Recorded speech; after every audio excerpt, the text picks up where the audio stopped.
You ever notice how vendors will pack up after a brutal 12-hour event and just vow to remember how this one went, with absolutely zero plan to actually remember anything?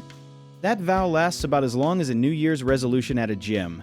Here's the thing nobody tells you when you start vending. Revenue alone is a liar, because a $1,500 sales day at a festival that took 11 hours and 3 crew members to survive might actually be worse than a $600 day at a calm little market that took 2 hours and 1 person. So the smart move is building a scorecard, which sounds fancy, but it is really just a report card you give every event after it is over. You are grading the event, not yourself, which feels nice for once. The first category is revenue, but don't just write the total sales number and call it a day. Divide your profit by the hours you worked, because profit per hour tells you the truth that total revenue tries to hide. Crowd quality is the second category, and this one is sneaky important. An event can have 10,000 people walking by, and if they are all there for the free concert and not your kettle corn, that crowd quality score should be low, even though the foot traffic looks amazing on paper. Think about it like fishing in a pond everyone says is packed with fish. If nobody is biting, the pond being crowded does not matter one single bit. Logistical ease is category number 3, and this is where vendors usually get emotionally honest for the first time all year. Rate things like parking distance, load-in time, how organizers treated you, and whether the bathroom situation made you question your career choices. Give each category a score from 1 to 5. 5 being amazing, 1 being never again.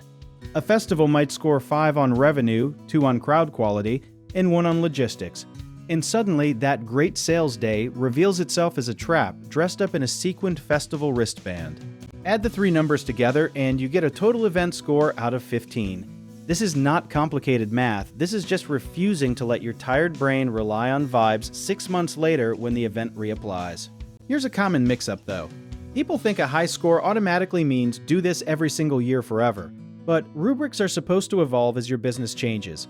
Kind of like how your taste in music from middle school does not have to follow you into adulthood. Keep notes too, not just numbers, because a number without context is like a movie trailer with no actual movie attached. Write one line like, great sales, but parking was a hike worthy of a reality show challenge. So future you actually understands future you's own scoring. Do this after every event for a season and a pattern emerges almost like magic, except it is just data, which is way more reliable than magic anyway. You will start noticing certain organizers, certain neighborhoods, even certain days of the week quietly outperforming others. That is the whole point of a scorecard, turning gut feelings into actual evidence you can defend with a straight face. Once you have 6 or 7 events scored, ranking them takes 5 minutes instead of you staring at the ceiling trying to remember which one had the broken generator.